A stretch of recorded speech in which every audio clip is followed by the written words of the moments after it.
Science of Getting Rich by Wallace D. Wattles.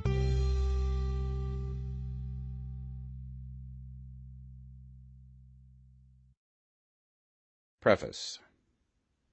This book is pragmatical, not philosophical. A practical manual, not a treatise upon theories. It is intended for the men and women whose most pressing need is for money, who wish to get rich first and philosophize afterward. It is for those who have, so far, found neither the time, the means, nor the opportunity to go deeply into the study of metaphysics, but who want results and who are willing to take the conclusions of science as a basis for action, without going into all the processes by which those conclusions were reached. It is expected that the reader will take the fundamental statements upon faith, just as he would take statements concerning a law of electrical action if they were promulgated by a Marconi or an Edison, and taking the statements upon faith, that he will prove their truth by acting upon them without fear or hesitation. Every man or woman who does this will certainly get rich, for the science herein applied is an exact science, and failure is impossible. For the benefit, however, of those who wish to investigate philosophical theories and so secure a logical basis for faith, I will here cite certain authorities. The monistic theory of the universe, the theory that one is all and that all is one, that one substance manifests itself as the seeming many elements of the material world, is of Hindu origin and has been gradually winning its way into the thought of the Western world for 200 years. It is the foundation of all the Oriental philosophies and of those of Descartes, Spinoza, Leibniz, Schopenhauer, Hegel, and Emerson. The reader who would dig to the philosophical foundations of this is advised to read Hegel and Emerson for himself. In writing this book, I have sacrificed all other considerations to plainness and simplicity of style, so that all might understand. The plan of action laid down herein was deduced from the conclusions of philosophy. It has been thoroughly tested and bears the supreme test of practical experiment. It works. If you wish to know how the conclusions were arrived at, read the writings of the authors mentioned above. And if you wish to reap the fruits of their philosophies in actual practice, read this book and do exactly as it tells you to do. The author. Chapter 1. The Right to be Rich. Whatever may be said in praise of poverty, the fact remains that it is not possible to live a really complete or successful life unless one is rich. No man can rise to his greatest possible height in talent or soul development unless he has plenty of money. For to unfold the soul and to develop talent he must have many things to use, and he cannot have these things unless he has money to buy them with. A man develops in mind, soul, and body by making use of these things, and society is so organized that man must have money in order to become the possessor of things. Therefore, the basis of all advancement for man must be the science of getting rich. The object of all life is development, and everything that lives has an inalienable right to all the development it is capable of attaining. Man's right to life means his right to have the free and unrestricted use of all things which may be necessary to his fullest mental, spiritual, and physical unfoldment, or, in other words, his right to be rich. I shall not speak of riches in a figurative way. To be really rich does not mean to be satisfied or contented with a little. No man ought to be satisfied with little if he is capable of using and enjoying more. The purpose of nature is the advancement and unfoldment of life, and every man should have all that can contribute to the power, elegance, beauty, and richness of life. To be content with less is sinful. The man who owns all he wants for the living of all the life he is capable of living is rich, and no man who has not plenty of money can have all he wants. Life has advanced so far and become so complex that even the most ordinary man or woman requires a great amount of wealth in order to live in a manner that even approaches completeness. Every person naturally wants to become all that they are capable of becoming. This desire to realize innate possibilities is inherent in human nature. We cannot help wanting to be all that we can be. Success in life is becoming what you want to be. You can become what you want to be only by making use of things, and you can have the free use of things only as you become rich enough to buy them. To understand the science of getting rich is therefore the most essential of all knowledge. There is nothing wrong in wanting to get rich. The desire for riches is really the desire for a richer, fuller, and more abundant life, and that desire is praiseworthy. The man who does not desire to live more abundantly is abnormal, and so the man who does not desire to have money enough to buy all he wants is abnormal. There are three motives for which we live. We live for the body, we live for the mind, we live for the soul. No one of these is better or holier than the other. All are alike desirable, and no one of the three, body, mind, or soul, can live fully if either of the others is cut short of full life and expression. It is not right or noble to live only for the soul and deny mind or body, and it is wrong to live for the intellect and deny body or soul. We are all acquainted with the loathsome consequences of living for the body and denying both mind and soul, and we see that real life means the complete expression of all that man can give forth through body, mind, and soul. Whatever he can say, no man can be really happy or satisfied unless his body is living fully in every function, and unless the same is true of his mind and his soul. Wherever there is unexpressed possibility or function not performed, there is unsatisfied desire. Desire is possibility seeking expression, or function seeking performance. Man cannot live fully in body without good food, comfortable clothing, and warm shelter, and without freedom from excessive toil. Rest and recreation are also necessary to his physical life. He cannot live fully in mind without books and time to study them, without opportunity for travel and observation, or without intellectual companionship. To live fully in mind, he must have intellectual recreations, and must surround himself with all the objects of art and beauty he is capable of using and appreciating. To live fully in soul, man must have love, and love is denied expression by poverty. A man's highest happiness is found in the bestowal of benefits on those he loves. Love finds its most natural and spontaneous expression in giving. The man who has nothing to give cannot fill his place as a husband or father, as a citizen or as a man. It is in the use of material things that a man finds full life for his body, develops his mind, and unfolds his soul. It is therefore of supreme importance to him that he should be rich. It is perfectly right that you should desire to be rich. If you are a normal man or woman, you cannot help doing so. It is perfectly right that you should give your best attention to the science of getting rich, for it is the noblest and most necessary of all studies. If you neglect this study, you are derelict in your duty to yourself, to God, and humanity, for you can render to God and humanity no greater service than to make the most of yourself. Chapter 2. There is a science of getting rich. There is a science of getting rich, and it is an exact science, like algebra or arithmetic. There are certain laws which govern the process of acquiring riches. Once these laws are learned and obeyed by any man, he will get rich with mathematical certainty. The ownership of money and property comes as a result of doing things in a certain way. Those who do things in this certain way, whether on purpose or accidentally, get rich, while those who do not do things in this certain way, no matter how hard they work or how able they are, remain poor. It is a natural law that like causes always produce like effects, and therefore any man or woman who learns to do things in this certain way will infallibly get rich. That the above statement is true is shown by the following facts. Getting rich is not a matter of environment, for if it were, all the people in certain neighborhoods would become wealthy. The people of one city would all be rich, while those of other towns would all be poor. Or the inhabitants of one state would roll in wealth, and those of an adjoining state would be in poverty. But everywhere we see rich and poor living side by side, in the same environment, and often engaged in the same vocations. When two men are in the same locality and in the same business, and one gets rich while the other remains poor, it shows that getting rich is not primarily a matter of environment. Some environments may be more favorable than others, but when two men in the same business are in the same neighborhood, and one gets rich while the other fails, it indicates that getting rich is the result of doing things in a certain way. And further, the ability to do things in this certain way is not due solely to the possession of talent, for many people who have great talent remain poor, while others who have very little talent get rich. Studying the people who have gotten rich, we find that they are an average lot in all respects, having no greater talents and abilities than other men.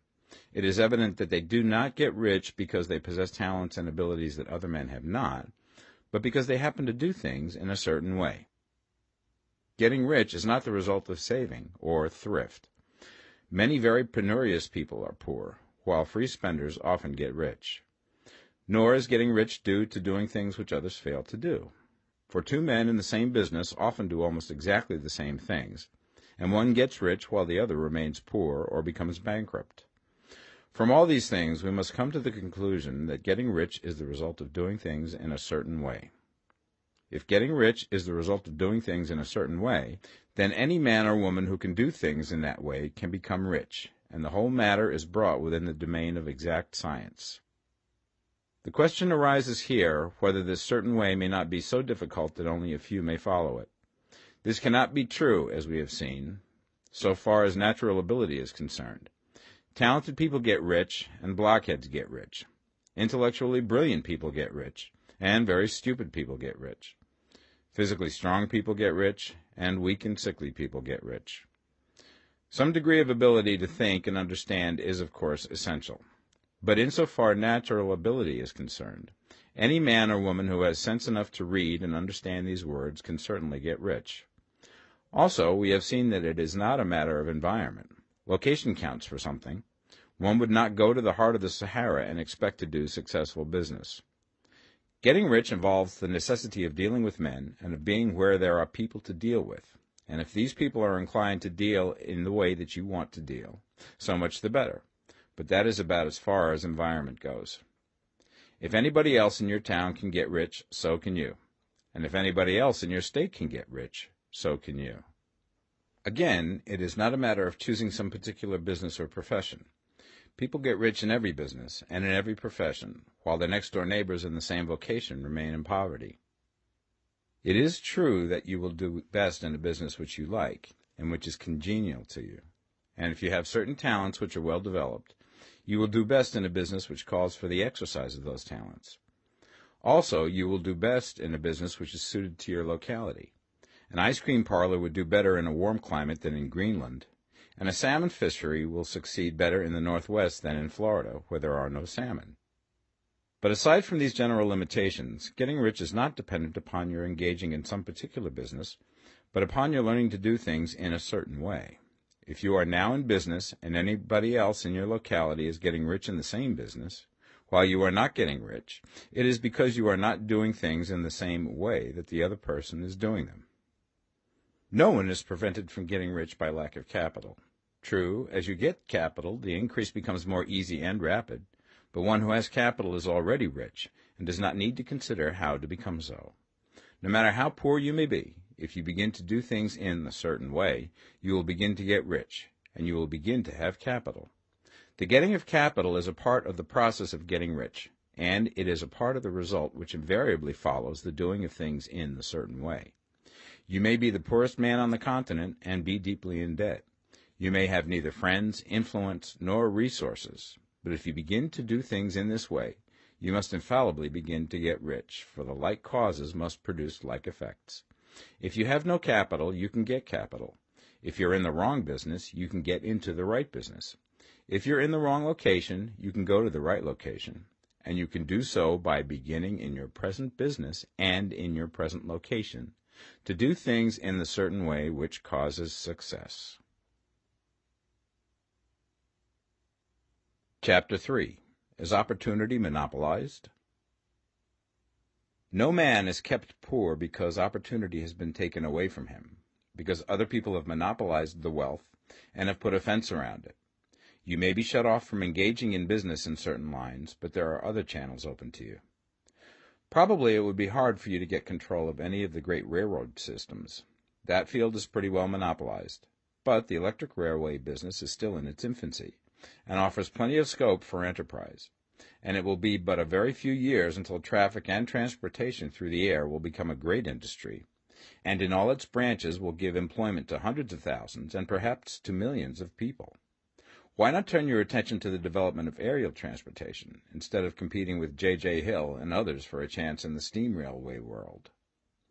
It is quite true that if you are a working man in the employ of the Steel Trust, you have very little chance of becoming the owner of the plant in which you work. But it is also true that if you will commence to act in a certain way, You can soon leave the employ of the Steel Trust. You can buy a farm from 10 to 40 acres and engage in business as a producer of foodstuffs. There is great opportunity at this time for men who will live upon small tracts of land and cultivate the same intensively. Such men will certainly get rich. You may say that it is impossible for you to get the land, but I'm going to prove to you that it is not impossible, and that you can certainly get a farm if you will go to work in a certain way. At different periods, the tide of opportunity sets in different directions, according to the needs of the whole, and the particular stage of social evolution which has been reached. At present, in America, it is setting towards agricultural and the allied industries and professions. Today, opportunity is open before the factory worker in his line. It is open before the businessman who supplies the farmer more than before the one who supplies the factory worker, and before the professional man who waits upon the farmer more than before the one who serves the working class. There is an abundance of opportunity for the man who will go with the tide instead of trying to swim against it. So the factory workers, either as individuals or as a class, are not deprived of opportunity. The workers are not being kept down by their masters. They are not being ground by the trusts and combinations of capital. As a class, they are where they are because they do not do things in a certain way. If the workers of America chose to do so, they could follow the example of their brothers in Belgium and other countries and establish great department stores and cooperative industries.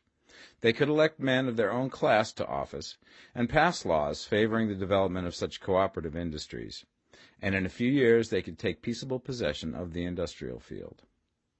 The working class may become the master class whenever they will begin to do things in a certain way. The law of wealth is the same for them as it is for all others. This they must learn, and they will remain where they are as long as they continue to do as they do. The individual worker, however, is not held down by the ignorance or the mental slothfulness of his class.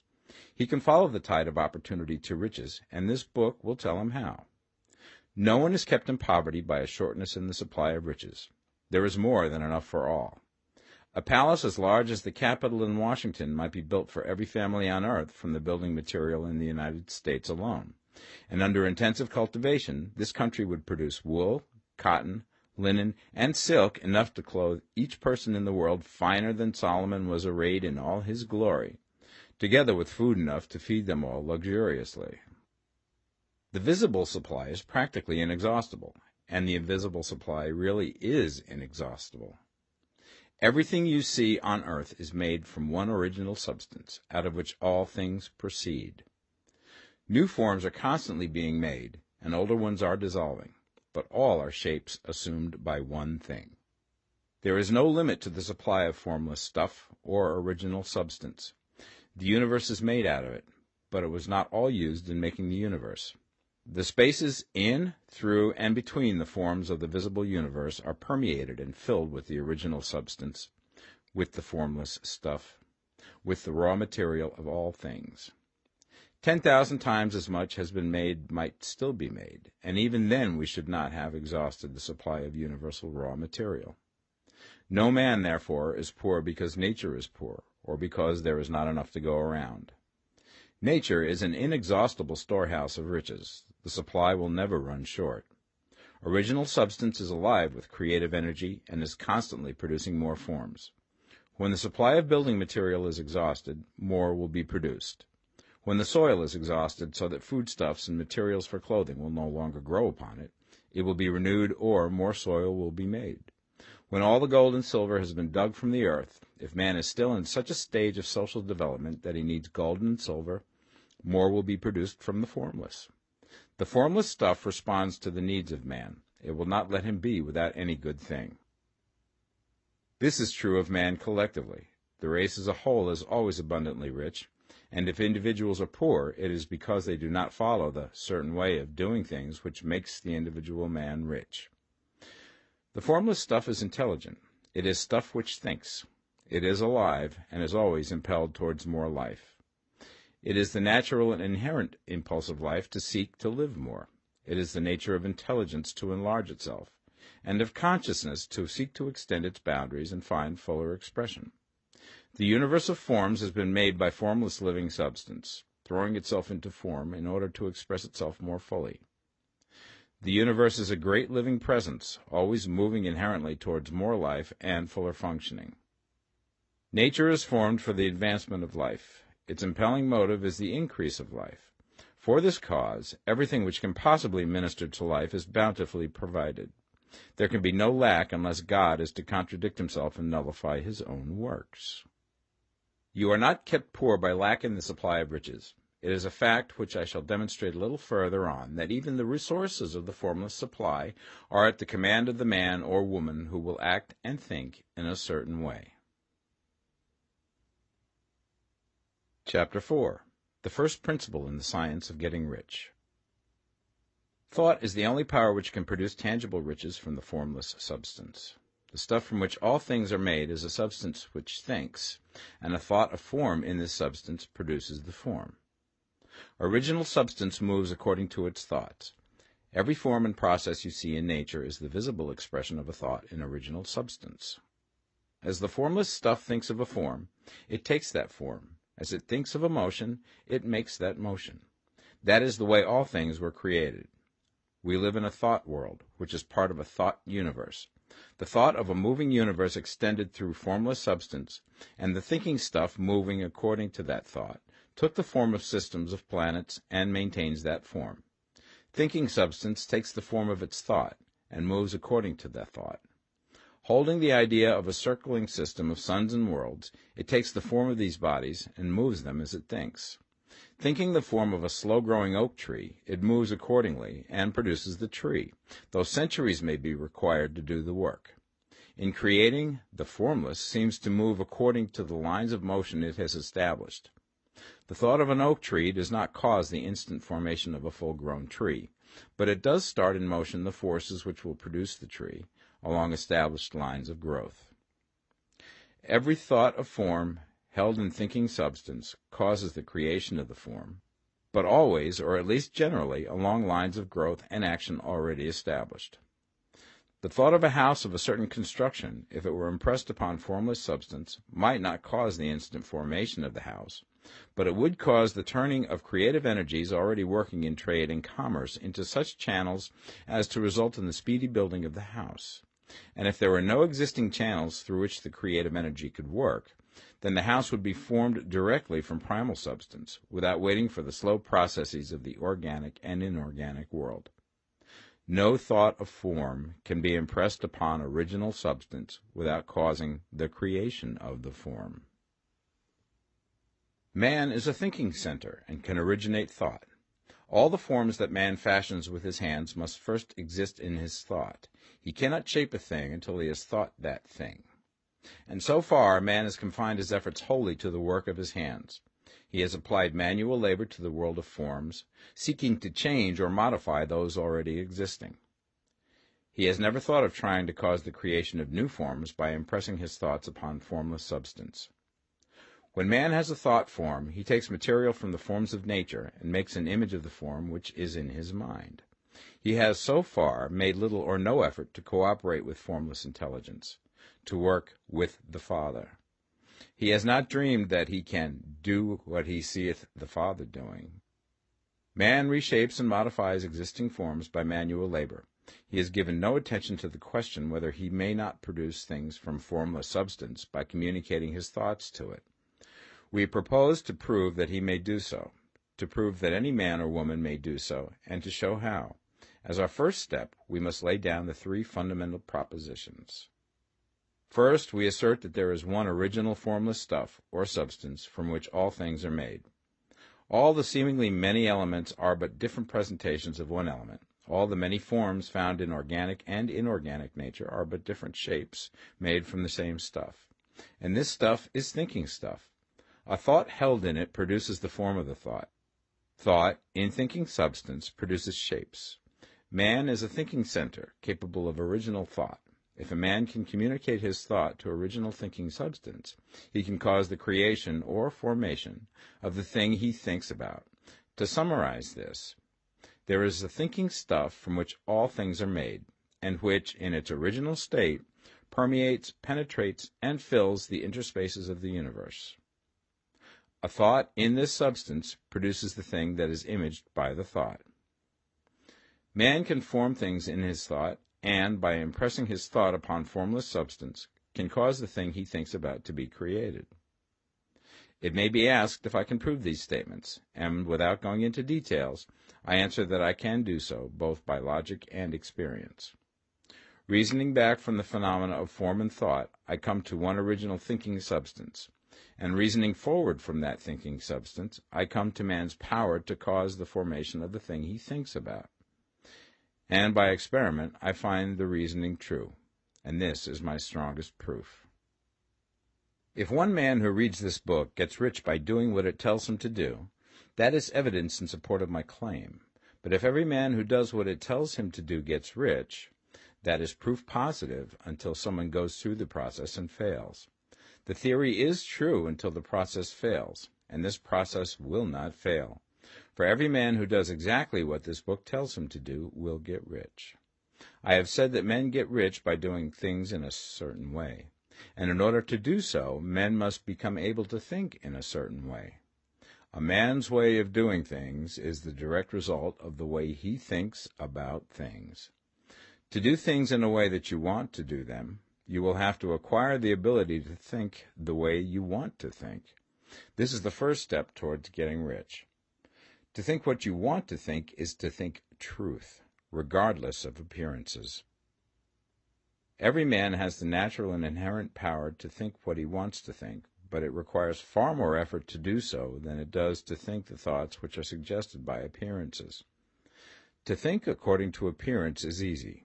To think truth regardless of appearances is laborious, and requires the expenditure of more power than any other work man is called upon to perform. There is no labor from which most people shrink as they do from that of sustained and consecutive thought. It is the hardest work in the world. This is especially true when truth is contrary to appearances. Every appearance in the visible world tends to produce a corresponding form in the mind which observes it, and this can only be prevented by holding the thought of the truth. To look upon the appearance of disease will produce the form of disease in your own mind and ultimately in your body, unless you hold the thought of the truth, which is that there is no disease. It is only an appearance, and the reality is health. To look upon the appearances of poverty will produce corresponding forms in your own mind, unless you hold to the truth that there is no poverty, there is only abundance. To think health when surrounded by the appearance of disease, or to think riches when in the midst of appearances of poverty, requires power, but he who acquires this power becomes a master mind. He can conquer fate. He can have what he wants. This power can only be acquired by getting hold of the basic fact which is behind all appearances, and that fact is that there is one thinking substance, from which and by which all things are made. Then we must grasp the truth that every thought held in this substance becomes a form, and that man can so impress his thoughts upon it as to cause them to take form and become visible things. When we realize this, we lose all doubt and fear, for we know that we can create what we want to create, and we can get what we want to have, and can become what we want to be. As a first step towards getting rich, you must believe the three fundamental statements given previously in this chapter, and in order to emphasize them, I repeat them here. There is a thinking stuff from which all things are made, and which, in its original state, permeates, penetrates, and fills the interspaces of the universe. A thought in this substance produces the thing that is imaged by the thought. Man can form things in his thought, and, by impressing his thought upon formless substance, can cause the thing he thinks about to be created. You must lay aside all other concepts of the universe than this monistic one, and you must dwell upon this until it is fixed in your mind and has become your habitual thought. Read these creed statements over and over again. Fix every word upon your memory, and meditate upon them until you firmly believe what they say. If a doubt comes to you, cast it aside as a sin. Do not listen to arguments against this idea. Do not go to churches or lectures where a contrary concept of things is taught or preached. Do not read magazines or books which teach a different idea. If you get mixed up in your faith, all your efforts will be in vain. Do not ask why these things are true, nor speculate as to how they can be true. Simply take them on trust. The science of getting rich begins with the absolute acceptance of this faith. Chapter 5. Increasing Life. You must get rid of the last vestige of the old idea that there is a deity whose will it is that you should be poor, or whose purposes may be served by keeping you in poverty. The intelligent substance which is all, and in all, which lives in all and lives in you, is a consciously living substance. Being a consciously living substance, it must have the nature and inherent desire of every living intelligence for increase of life. Every living thing must continually seek for the enlargement of its life, because life, in the mere act of living, must increase itself. A seed, dropped into the ground, springs into activity, and in the act of living produces 100 more seeds. Life, by living, multiplies itself. It is forever becoming more. It must do so if it continues to be at all. Intelligence is under the same necessity for continuous increase. Every thought we think makes it necessary for us to think another thought. Consciousness is continually expanding. Every fact we learn leads us to the learning of another fact. Knowledge is continually increasing. Every talent we cultivate brings to the mind the desire to cultivate another talent. We are subject to the urge of life, seeking expression, which ever drives us on to know more, to do more, and to be more. In order to know more, do more, and be more, we must have more. We must have things to use, for we learn and do and become only by using things. We must get rich so that we can live more. The desire for riches is simply the capacity for larger life seeking fulfillment. Every desire is the effort of an unexpressed possibility to come into action. It is power seeking to manifest which causes desire. That which makes you want more money is the same as that which makes the plant grow. It is life, seeking fuller expression. The one living substance must be subject to this inherent law of all life. It is permeated with the desire to live more. That is why it is under the necessity of creating things. The one substance desires to live more in you. Hence, it wants you to have all the things you can use. It is the desire of God that you should get rich. He wants you to get rich because he can express himself better through you if you have plenty of things to use in giving him expression. He can live more in you if you have unlimited command of the means of life. The universe desires you to have everything you want to have. Nature is friendly to your plans. Everything is naturally for you. Make up your mind that this is true. It is essential, however, that your purpose should harmonize with the purpose that is in all. You must want real life, not mere pleasure of sensual gratification. Life is the performance of function, and the individual really lives only when he performs every function, physical, mental, and spiritual, of which he is capable, without excess in any. You do not want to get rich in order to live swinishly, for the gratification of animal desires, that is not life. But the performance of every physical function is a part of life, and no one lives completely who denies the impulses of the body a normal and healthful expression.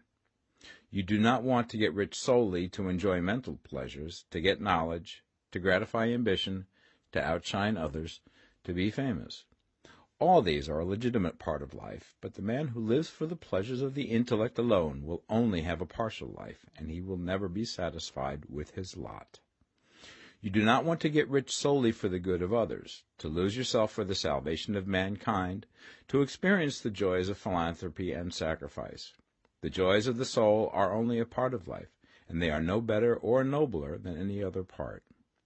You want to get rich in order that you may eat, drink, and be merry when it is time to do these things, in order that you may surround yourself with beautiful things, see distant lands, feed your mind, and develop your intellect, in order that you may love men and do kind things, and be able to play a good part in helping the world to find truth. But remember that extreme altruism is no better and no nobler than extreme selfishness.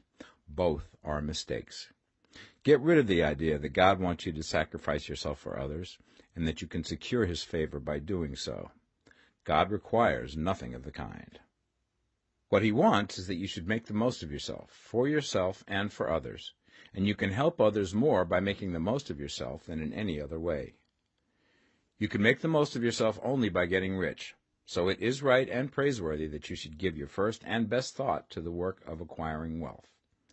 Remember, however, that the desire of substance is for all, and its movements must be for more life to all. It cannot be made to work for less life to any, because it is equally in all, seeking riches and life. Intelligent substance will make things for you, but it will not take things away from someone else and give them to you. You must get rid of the thought of competition. You are to create, not to compete for what is already created.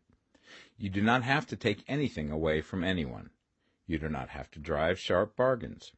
You do not have to cheat or to take advantage. You do not need to let any man work for you for less than he earns. You do not have to covet the property of others or to look at it with wishful eyes. No man has anything of which you cannot have the like, and that without taking what he has away from him. You are to become a creator, not a competitor. You are going to get what you want, but in such a way that when you get it, every other man will have more than he has now. I am aware that there are men who get a vast amount of money by proceeding in direct opposition to the statements in the paragraph above, and may add a word of explanation here. Men of the plutocratic type, who become very rich, do so sometimes purely by their extraordinary ability on the plane of competition, and sometimes they unconsciously relate themselves to substance and its great purposes and movements for the general racial upbuilding through industrial evolution. Rockefeller, Carnegie, Morgan, et al. Have been the unconscious agents of the Supreme in the necessary work of systematizing and organizing productive industry, and, in the end, their work will contribute immensely towards increased life for all. Their day is nearly over, they have organized production, and will soon be succeeded by the agents of the multitude, who will organize the machinery of distribution. The multimillionaires are like the monster reptiles of the prehistoric eras. They play a necessary part in the evolutionary process, but the same power which produced them will dispose of them, and it is well to bear in mind that they have never been really rich. A record of the private lives of most of this class will show that they have really been the most abject and wretched of the poor. Riches secured on the competitive plane are never satisfactory and permanent. They are yours today and another's tomorrow. Remember, if you are to become rich in a scientific and certain way, you must rise entirely out of the competitive thought. You must never think for a moment that the supply is limited. Just as soon as you begin to think that all the money is being cornered and controlled by bankers and others, and that you must exert yourself to get laws passed to stop this process, and so on, in that moment you drop into the competitive mind, and your power to cause creation is gone for the time being. And what is worse, you will probably arrest the creative movements you have already instituted. Know that there are countless millions of dollars worth of gold in the mountains of the earth, not yet brought to light, and know that if there were not, more would be created from thinking substance to supply your needs. Know that the money you need will come, even if it is necessary for 1,000 men to be led to the discovery of new gold mines tomorrow. Never look at the visible supply. Look always at the limitless riches in formless substance, and know that they are coming to you as fast as you can receive and use them. Nobody, by cornering the visible supply, can prevent you from getting what is yours. So never allow yourself to think for an instant that all the best building spots will be taken before you get ready to build your house, unless you hurry. Never worry about the trusts and combines, and get anxious for fear that they will soon come to own the whole earth. Never get afraid that you will lose what you want because some other person beat you to it. That cannot possibly happen. You are not seeking anything that is possessed by anybody else. You are causing what you want to be created from formless substance, and the supply is without limits. Stick to the formulated statement. There is a thinking stuff from which all things are made, and which, in its original state, permeates, penetrates, and fills the interspaces of the universe. A thought in this substance produces the thing that is imaged by the thought. Man can form things in his thought, and by impressing his thought upon formless substance, can cause the thing he thinks about to be created. Chapter 6. How riches come to you. When I say that you do not have to drive sharp bargains, I do not mean that you do not have to drive any bargains at all, or that you are above the necessity for having any dealings with your fellow men. I mean that you will not need to deal with them unfairly. You do not have to get something for nothing, but can give to every man more than you take from him. You cannot give every man more in cash market value than you take from him, but you can give him more in use value than the cash value of the thing you take from him. The paper, ink, and other material in this book may not be worth the money you pay for it, but if the ideas suggested by it bring you thousands of dollars, you have not been wronged by those who sold it to you. They have given you a great use value for a small cash value. Let us suppose that I own a picture by one of the great artists, which in any civilized community is worth thousands of dollars. I take it to Baffin Ray, and by salesmanship induce an Eskimo to give a bundle of furs worth $500 for it. I have really wronged him, for he has no use for the picture. It has no value to him. It will not add to his life. But suppose I give him a gun worth $50 for his furs. Then he has made a good bargain. He has use for the gun. It will get him many more furs and much food. It will add to his life in every way. It will make him rich. When you rise from the competitive to the creative plane, you can scan your business transactions very strictly, and if you are selling any man anything which does not add more to his life than the thing he gives you in exchange, you can afford to stop it. You do not have to beat anybody in business, and if you are in a business which does beat people, get out of it at once. Give every man more in use value than you take from him in cash value. Then you are adding to the life of the world by every business transaction. If you have people working for you, you must take from them more in cash value than you pay them in wages. But you can so organize your business that it will be filled with the principle of advancement, and so that each employee who wishes to do so may advance a little every day. You can make your business do for your employees what this book is doing for you. You can so conduct your business that it will be a sort of ladder, by which every employee who will take the trouble may climb to riches himself, and, given the opportunity, if he will not do so, it is not your fault. And finally, because you are to cause the creation of your riches from formless substance which permeates all your environment, it does not follow that they are to take shape from the atmosphere and come into being before your eyes. If you want a sewing machine, for instance, I do not mean to tell you that you are to impress the thought of a sewing machine on thinking substance until the machine is formed without hands, in the room where you sit or elsewhere. But if you want a sewing machine, hold the mental image of it with the most positive certainty that it is being made, or is on its way to you.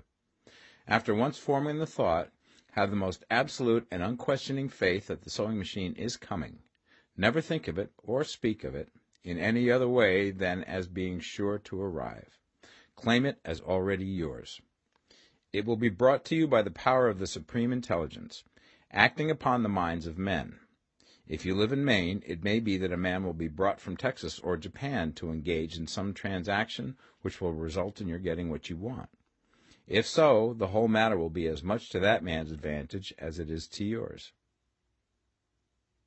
Do not forget for a moment that the thinking substance is through all, in all, communicating with all, and can influence all. The desire of thinking substance for a fuller life and better living has caused the creation of all the sewing machines already made, and it can cause the creation of millions more, and will, whenever men set it in motion by desire and faith, and by acting in a certain way. You can certainly have a sewing machine in your house, and it is just as certain that you can have any other thing or things which you want, and which you will use for the advancement of your own life and the lives of others. You need not hesitate about asking largely. It is your Father's pleasure to give you the kingdom, said Jesus. Original substance wants to live all that is possible in you, and wants you to have all that you can or will use for the living of the most abundant life. If you fix upon your consciousness the fact that the desire you feel for the possession of riches is one with the desire of omnipotence for more complete expression, your faith becomes invincible. Once I saw a little boy sitting at a piano, and vainly tried to bring harmony out of the keys, and I saw that he was grieved and provoked by his inability to play real music. I asked him the cause of his vexation, and he answered, "I can feel the music in me, but I can't make my hands go right." The music in him was the urge of original substance, containing all the possibilities of all life. All that there is of music was seeking expression through the child.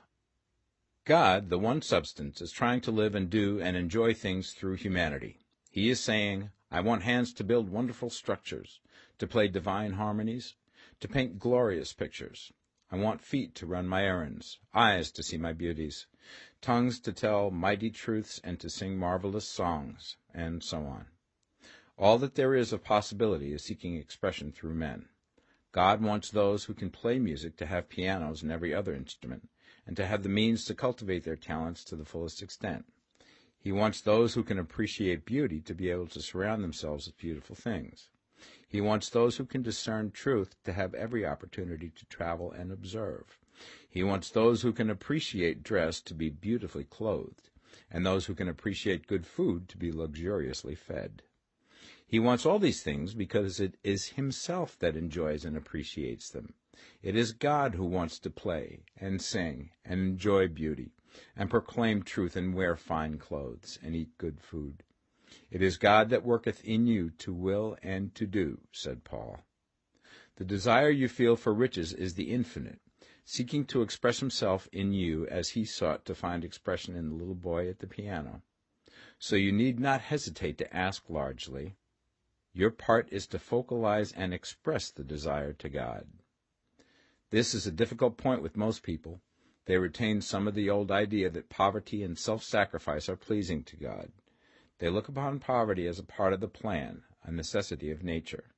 They have the idea that God has finished his work and made all that he can make, and that the majority of men must stay poor because there is not enough to go around. They hold to so much of this erroneous thought that they feel ashamed to ask for wealth. They try not to want more than a very modest competence, just enough to make them fairly comfortable. I recall now the case of one student who was told that he must get in mind a clear picture of the things he desired, so that the creative thought of them might be impressed upon formless substance. He was a very poor man, living in a rented house, and having only what he earned from day to day, and he could not grasp the fact that all wealth was his. So, after thinking the matter over, he decided that he might reasonably ask for a new rug for the floor of his best room, and an anthracite coal stove to heat the house during the cold weather. Following the instructions given in this book, he obtained these things in a few months, and then it dawned upon him that he had not asked enough. He went through the house in which he lived and planned all the improvements he would like to make in it. He mentally added a bay window here and a room there, until it was complete in his mind as an ideal home, and then he planned its furnishings. Holding the whole picture in his mind, he began living in the certain way, and moving towards what he wanted, and he now owns the house, and is rebuilding it after the form of his mental image. And now, with still larger faith, he is going to get greater things. It has been unto him according to his faith, and it is so with you and with all of us. Chapter 7. Gratitude. The illustrations given in the last chapter will have conveyed the fact that the first step towards getting rich is to convey the idea of your wants to the formless substance. This is true, and you will see that in order to do so, it becomes necessary to relate yourself to the formless intelligence in a harmonious way. To secure this harmonious relation is a matter of such primary and vital importance that I shall give some space to its discussion here, and give you instructions which, if you will follow them, will be certain to bring you into perfect unity of mind with God. The whole process of mental adjustment and atonement can be summed up in one word: gratitude. First, you believe that there is one intelligent substance from which all things proceed. Second, you believe that this substance gives you everything you desire. And third, you relate yourself to it by a feeling of deep and profound gratitude. Many people who order their lives rightly in all other ways are kept in poverty by their lack of gratitude. Having received one gift from God, they cut the wires which connect them with him by failing to make acknowledgment. It is easy to understand that the nearer we live to the source of wealth, the more wealth we shall receive. And it is easy also to understand that the soul that is always grateful lives in closer touch with God than the one which never looks to him in thankful acknowledgment. The more gratefully we fix our minds on the Supreme when good things come to us, the more good things we will receive, and the more rapidly they will come. And the reason simply is that the mental attitude of gratitude draws the mind into closer touch with the source from which the blessings come. If it is a new thought to you that gratitude brings your whole mind into closer harmony with the creative energies of the universe, consider it well, and you will see that it is true. The good things you already have come to you along the line of obedience to certain laws. Gratitude will lead your mind out along the ways by which things come, and it will keep you in close harmony with creative thought and prevent you from falling into competitive thought.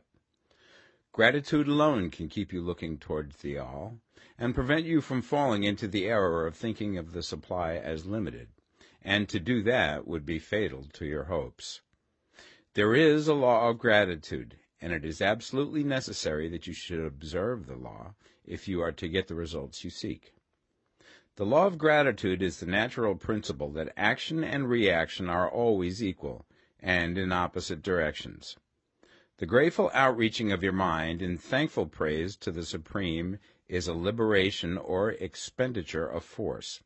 It cannot fail to reach that to which it is addressed, and the reaction is an instantaneous movement towards you. Draw nigh unto God, and he will draw nigh unto you. That is a statement of psychological truth. And if your gratitude is strong and constant, the reaction in formless substance will be strong and continuous. The movement of the things you want will always be towards you. Notice the grateful attitude that Jesus took. How he always seemed to be saying, I thank thee, Father, that thou hearest me. You cannot exercise much power without gratitude, for it is gratitude that keeps you connected with power. But the value of gratitude does not consist solely in getting you more blessings in the future. Without gratitude, you cannot long keep from dissatisfied thought regarding things as they are. The moment you permit your mind to dwell with dissatisfaction upon things as they are, you begin to lose ground. You fix attention upon the common, the ordinary, the poor, and the squalid and mean, and your mind takes the form of these things. Then you will transmit these forms or mental images to the formless, and the common, the poor, the squalid, and mean will come to you. To permit your mind to dwell upon the inferior is to become inferior, and to surround yourself with inferior things. On the other hand, to fix your attention on the best is to surround yourself with the best, and to become the best. The creative power within us makes us into the image of that to which we give our attention.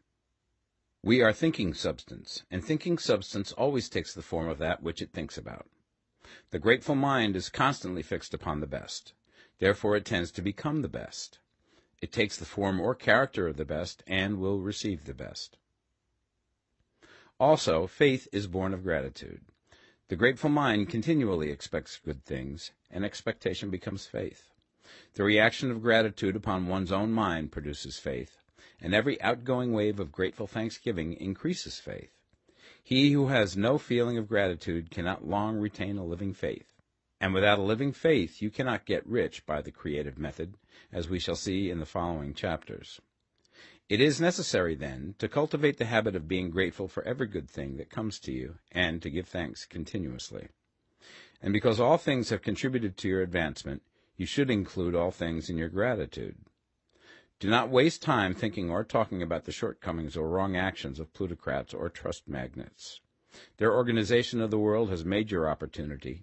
All you get really comes to you because of them. Do not rage against corrupt politicians. If it were not for politicians, we should fall into anarchy, and your opportunity would be greatly lessened. God has worked a long time and very patiently to bring us up to where we are in industry and government, and he is going right on with his work. There is not the least doubt that he will do away with plutocrats, trust magnates, captains of industry, and politicians as soon as they can be spared. But in the meantime, behold, they are all very good. Remember that they are all helping to arrange the lines of transmission along which your riches will come to you, and be grateful to them all. This will bring you into harmonious relations with the good in everything, and the good in everything will move toward you.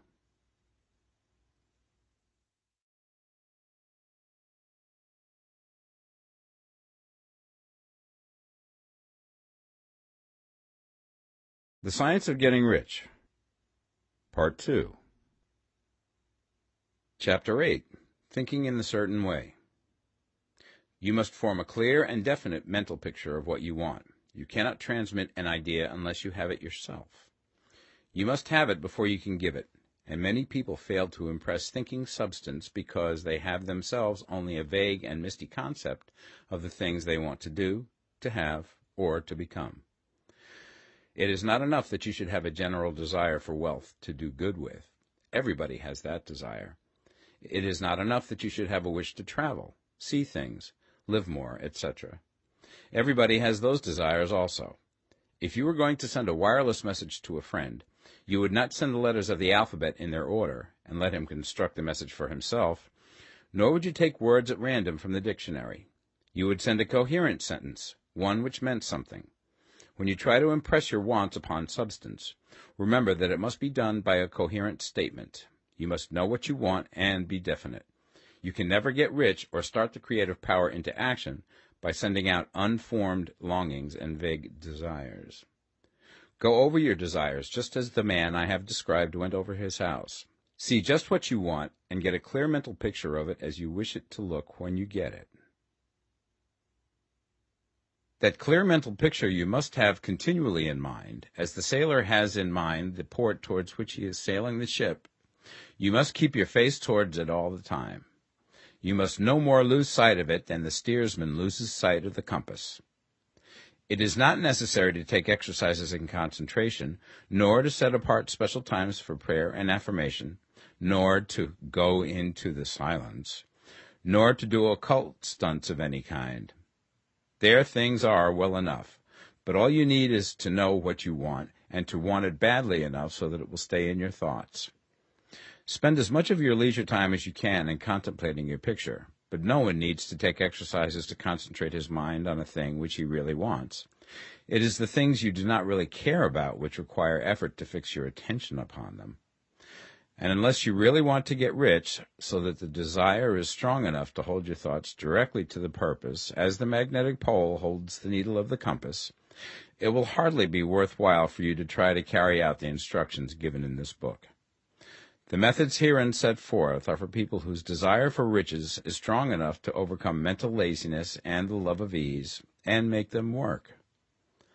The more clear and definite you make your pictures then, and the more you dwell upon it, bringing out all of its delightful details, the stronger your desire will be, and the stronger your desire, the easier it will be to hold your mind fixed upon the picture of what you want. Something more is necessary, however, than merely to see the picture clearly. If that is all you do, you are only a dreamer, and will have little or no power for accomplishment. Behind your clear vision must be the purpose to realize it, to bring it out in tangible expression.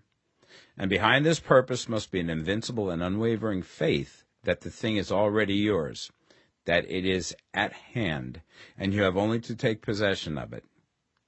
Live in the new house mentally until it takes form around you physically. In the mental realm, enter at once into full enjoyment of the things you want. Whatsoever things ye ask for when ye pray, believe that ye receive them, and ye shall have them, said Jesus. See the things you want as if they were actually around you all the time. See yourself as owning and using them. Make use of them in imagination, just as you will use them when they are your tangible possessions. Dwell upon your mental picture until it is clear and distinct, and then take the mental attitude of ownership towards everything in that picture. Take possession of it in mind, in the full faith that it is actually yours. Hold to this mental ownership. Do not waver for an instant in the faith that it is real. And remember what was said in the preceding chapter about gratitude. Be as thankful for it all the time as you expect to be when it has taken form. The man who can sincerely thank God for the things which as yet he owns only in imagination has real faith. He will get rich. He will cause the creation of whatsoever he wants. You do not need to pray repeatedly for things you want. It is not necessary to tell God about it every day. Use not vain repetitions as the heathens do, said Jesus to his pupils. For your Father knoweth that ye have need of these things before ye ask him. Your part is to intelligently formulate your desires for the things which make for a larger life, and to get these desires arranged into a coherent whole, and then to impress this whole desire upon the formless substance, which has the power and the will to bring you what you want. You do not make this impression by repeating strings of words. You make it by holding the vision with unshakable purpose to attain it, and with steadfast faith that you do attain it. The answer to your prayer is not according to your faith while you are talking, but according to your faith while you are working. You cannot impress the mind of God by having a special Sabbath day set apart to tell him what you want, and then forgetting him during the rest of the week. You cannot impress him by having special hours to go into your closet and pray, if you then dismiss the matter from your mind until the hour of prayer comes again. Oral prayer is well enough, and has its effect, especially upon yourself, in clarifying your vision and strengthening your faith. But it is not your oral petitions which get you what you want. In order to get rich, you do not need a sweet hour of prayer. You need to pray without ceasing. And by prayer I mean holding steadily to your vision, with the purpose to cause its creation into solid form, and the faith that you are doing so. Believe that ye receive them. The whole matter turns on receiving, once you have clearly formed your vision. When you have formed it, it is well to make an oral statement, addressing the Supreme in reverent prayer, and from that moment you must, in mind, receive what you ask for. Live in the new house, wear the fine clothes, ride in the automobile, go on the journey, and confidently plan for greater journeys. Think and speak of all things you have asked for in terms of actual present ownership. Imagine an environment and a financial condition exactly as you want them, and live all the time in that imaginary environment and financial condition. Mind, however, that you do not do this as a mere dreamer and castle builder. Hold to the faith that the imaginary is being realized, and to the purpose to realize it. Remember that it is faith and purpose in the use of imagination which makes the difference between the scientist and the dreamer. And having learned this fact, it is here that you must learn the proper use of the will. Chapter 9. How to use the will. To set about getting rich in a scientific way, you do not try to apply your willpower to anything outside of yourself. You have no right to do so anyway. It is wrong to apply your will to other men and women in order to get them to do what you wish done. It is as flagrantly wrong to coerce people by mental power as it is to coerce them by physical power. If compelling people by physical force to do things for you reduces them to slavery, compelling them by mental means accomplishes exactly the same thing. The only difference is in methods. If taking things from people by physical force is robbery, then taking things by mental force is robbery also. There is no difference in principle. You have no right to use your willpower upon another person, even for his own good, for you do not know what is for his good. The science of getting rich does not require you to apply power or force to any other person in any way whatsoever. There is not the slightest necessity for doing so. Indeed, any attempt to use your will upon others will only tend to defeat your purpose. You do not need to apply your will to things in order to compel them to come to you. That would simply be trying to coerce God, and would be foolish and useless, as well as irreverent. You do not have to compel God to give you good things, any more than you have to use your willpower to make the sun rise. You do not have to use your willpower to conquer an unfriendly deity, or to make stubborn and rebellious forces do your bidding. Substance is friendly to you, and is more anxious to give you what you want than you are to get it. To get rich, you need only to use your willpower upon yourself. When you know what to think and do, then you must use your will to compel yourself to think and do the right things. That is the legitimate use of the will in getting what you want, to use it in holding yourself to the right course. Use your will to keep yourself thinking and acting in the certain way. Do not try to project your will or thoughts or your mind out into space to act on things or people. Keep your mind at home. It can accomplish more there than elsewhere. Use your mind to form a mental image of what you want, and to hold that vision with faith and purpose, and use your will to keep your mind working in the right way. The more steady and continuous your faith and purpose, the more rapidly you will get rich, because you will make only positive impressions upon substance, and you will not neutralize or offset them by negative impressions. The picture of your desires, held with faith and purpose, is taken up by the formless, and permeates it to great distances throughout the universe, for all I know. As this impression spreads, all things are set moving towards its realizations. Every living thing, every inanimate thing, and the things yet uncreated, are stirred towards bringing into being that which you want. All forces begin to be exerted in that direction. All things begin to move towards you. The minds of people everywhere are influenced towards doing the things necessary to the fulfilling of your desires, and they work for you unconsciously. But you can check all this by starting a negative impression in the formless substance. Doubt or unbelief is as certain to start a movement away from you as faith and purpose are to start one towards you. It is by not understanding this that most people who try to make use of mental science in getting rich make their failure. Every hour and moment you spend in giving heeds to doubts and fears. Every hour you spend in worry, every hour in which your soul is possessed by unbelief, sets a current away from you in the whole domain of intelligent substance. All the promises are unto them that believe, and unto them only. Notice how insistent Jesus was upon this point of belief, and now you know the reason why. Since belief is all important, it behooves you to guard your thoughts, and as your beliefs will be shaped to a very great extent by the things you observe and think about, it is important that you should command your attention. And here the will comes into use, for it is by your will that you determine upon what things your attention shall be fixed. If you want to become rich, you must not make a study of poverty. Things are not brought into being by thinking about their opposites. Health is never to be attained by studying disease and thinking about disease. Righteousness is not to be promoted by studying sin and thinking about sin. And no one ever got rich by studying poverty and thinking about poverty. Medicine as a science of disease has increased disease. Religion as a science of sin has promoted sin. And economics as a study of poverty will fill the world with wretchedness and want. Do not talk about poverty. Do not investigate it or concern yourself with it. Never mind what its causes are. You have nothing to do with them. What concerns you is the cure. Do not spend your time in charitable work or charity movements. All charity only tends to perpetuate the wretchedness it aims to eradicate. I do not say that you should be hard-hearted or unkind and refuse to hear the cry of need, but you must not try to eradicate poverty in any of the conventional ways. Put poverty behind you, and put all that pertains to it behind you, and make good. Get rich. That is the best way you can help the poor.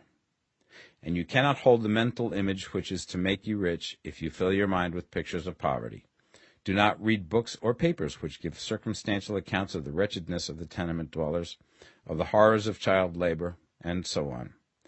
Do not read anything which fills your mind with gloomy images of want and suffering.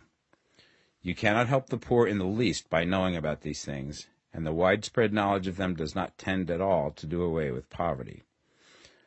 What tends to do away with poverty is not getting the pictures of poverty into your mind, but getting pictures of wealth into the minds of the poor. You are not deserting the poor in their misery when you refuse to allow your mind to be filled with pictures of that misery. Poverty can be done away with, not by increasing the number of well-to-do people who think about poverty, but by increasing the number of poor people who purpose with faith to get rich. The poor do not need charity, they need inspiration. Charity only sends them a loaf of bread to keep them alive in their wretchedness, or give them an entertainment to make them forget for an hour or two. But inspiration will cause them to rise out of their misery. If you want to help the poor, demonstrate to them that they can become rich. Prove it by getting rich yourself. The only way in which poverty will ever be banished from this world is by getting a large and constantly increasing number of people to practice the teachings of this book. People must be taught to become rich by creation, not by competition. Every man who becomes rich by competition throws down behind him the ladder by which he rises and keeps others down. But every man who gets rich by creation opens a way for thousands to follow him and inspires them to do so. You are not showing hardness of heart or an unfeeling disposition when you refuse to pity poverty, see poverty, read about poverty, or think or talk about it, or to listen to those who do talk about it. Use your willpower to keep your mind off the subject of poverty and to keep it fixed with faith and purpose on the vision of what you want. Chapter 10. Further Use of the Will. You cannot retain a true and clear vision of wealth if you are constantly turning your attention to opposing pictures, whether they be external or imaginary. Do not tell of your past troubles of a financial nature, if you have had them. Do not think of them at all. Do not tell of the poverty of your parents or the hardships of your early life. To do any of these things is to mentally class yourself with the poor for the time being, and it will certainly check the movement of things in your direction. Let the dead bury their dead, as Jesus said. Put poverty and all things that pertain to poverty completely behind you. You have accepted a certain theory of the universe as being correct, and are resting all your hopes of happiness on its being correct. And what can you gain by giving heed to conflicting theories? Do not read religious books which tell you that the world is soon coming to an end, and do not read the writing of muckrakers and pessimistic philosophers who tell you that it is going to the devil. The world is not going to the devil. It is going to God. It is wonderful becoming. True, there may be a good many things in existing conditions which are disagreeable, but what is the use of studying them when they are certainly passing away, and when the study of them only tends to check their passing and keep them with us? Why give time and attention to things which are being removed by evolutionary growth, when you can hasten their removal only by promoting the evolutionary growth as far as your part of it goes? No matter how horrible and seeming may be the conditions in certain countries, sections, or places, you waste your time and destroy your own chances by considering them. You should interest yourself in the world's becoming rich. Think of the riches in the world as coming to, instead of the poverty it is growing out of. And bear in mind that the only way in which you can assist the world in growing rich is by growing rich yourself through creative method, not the competitive one. Give your attention wholly to riches. Ignore poverty. Whenever you think or speak of those who are poor, think and speak of them as those who are becoming rich, as those who are to be congratulated rather than pitied. Then they and others will catch the inspiration and begin to search for the way out. Because I say that you are to give your whole time and mind and thought to riches, it does not follow that you are to be sordid or mean. To become really rich is the noblest aim you can have in life, for it includes everything else. On the competitive plane, the struggle to get rich is a godless scramble for power over other men. But when we come into the creative mind, all this is changed. All that is possible in the way of greatness and soul unfoldment, of service and lofty endeavor, comes by way of getting rich. All is made possible by the use of things. If you lack for physical health, you will find that the attainment of it is conditional on you getting rich. Only those who are emancipated from financial worry and who have the means to live a carefree existence and follow hygienic practices can have and retain health. Moral and spiritual greatness is possible only to those who are above the competitive battle for existence. And only those who are becoming rich on the plane of creative thought are free from the degrading influences of competition. If your heart is set on domestic happiness, remember that love flourishes best when there is refinement, a high level of thought, and freedom from corrupting influences. And these are to be found only where riches are attained by the exercise of creative thought, without strife or rivalry. You can aim at nothing so great or noble, I repeat, as to become rich, and you must fix your attention upon your mental picture of riches, to the exclusion of all that may tend to dim or obscure the vision. You must learn to see the underlying truth in all things. You must see beneath all seemingly wrong conditions the great one life, ever moving forward towards fuller expression and more complete happiness. It is the truth that there is no such thing as poverty, that there is only wealth. Some people remain in poverty because they are ignorant of the fact that there is wealth for them, and these can best be taught by showing them the way to affluence in your own person and practice.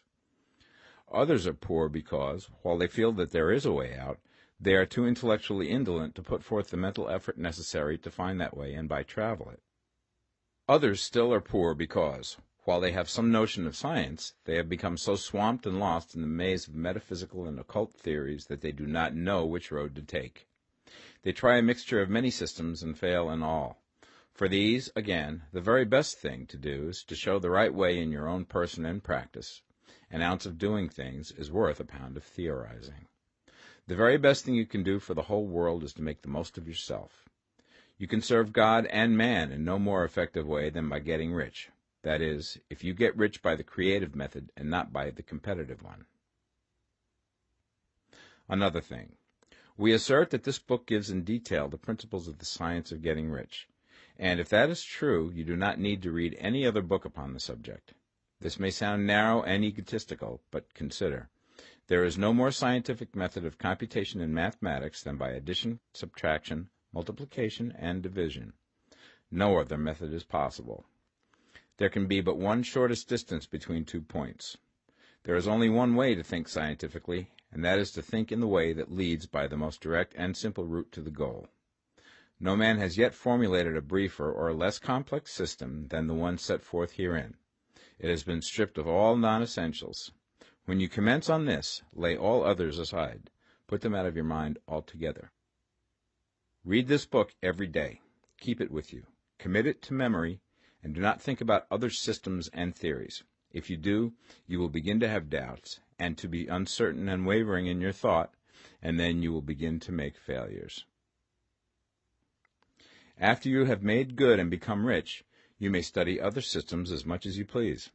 But until you are quite sure that you have gained what you want, do not read anything on this line but this book, unless it be the authors mentioned in the preface. And read only the most optimistic comments on the world's news, those in harmony with your picture. Also, postpone your investigations into the occult. Do not dabble in theosophy, spiritualism, or kindred studies. It is very likely that the dead still live and are near, but if they are, let them alone. Mind your own business. Wherever the spirits of the dead may be, they have their own work to do and their own problems to solve, and we have no right to interfere with them. We cannot help them, and it is very doubtful whether they can help us, or whether we have any right to trespass upon their time if they can. Let the dead and the hereafter alone, and solve your own problem. Get rich. If you begin to mix with the occult, you will start mental cross-currents which will surely bring your hopes to shipwreck. Now, this and the preceding chapters have brought us to the following statement of basic facts. There is a thinking stuff from which all things are made, and which, in its original state, permeates, penetrates, and fills the interspaces of the universe. A thought in this substance produces the thing that is imaged by the thought. Man can form things in his thought, and, by impressing his thought upon formless substance, can cause the thing he thinks about to be created. In order to do this, man must pass from the competitive to the creative mind. He must form a clear mental picture of the things he wants, and hold this picture in his thoughts with the fixed purpose to get what he wants, and the unwavering faith that he does get what he wants, closing his mind against all that may tend to shake his purpose, dim his vision, or quench his faith. And in addition to all this, we shall now see that he must live and act in a certain way. Chapter 11. Acting in the Certain Way.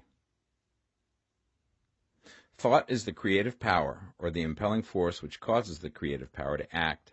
Thinking in a certain way will bring riches to you, but you must not rely upon thought alone, paying no attention to personal action.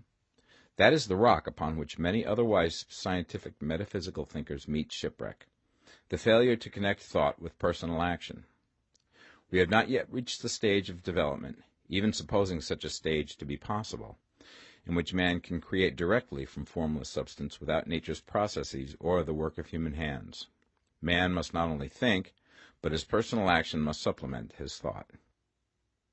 By thought you can cause the gold in the hearts of the mountains to be impelled towards you, but it will not mine itself, refine itself, coin itself into double eagles, and come rolling along the roads seeking its way into your pocket. Under the impelling power of the Supreme Spirit, men's affairs will be so ordered that someone will be led to mine the gold for you. Other men's business transactions will be so directed that the gold will be brought toward you, and you must so arrange your own business affairs that you may be able to receive it when it comes to you. Your thought makes all things, animate and inanimate, work to bring you what you want, but your personal activity must be such that you can rightly receive what you want when it reaches you. You are not to take it as charity, nor to steal it. You must give every man more in use value than he gives you in cash value. The scientific use of thought consists in forming a clear and distinct mental image of what you want, in holding fast to the purpose to get what you want, and in realizing with grateful faith that you do get what you want. Do not try to project your thought in any mysterious or occult way, with the idea of having it go out and do things for you. That is a wasted effort and will weaken your power to think with sanity.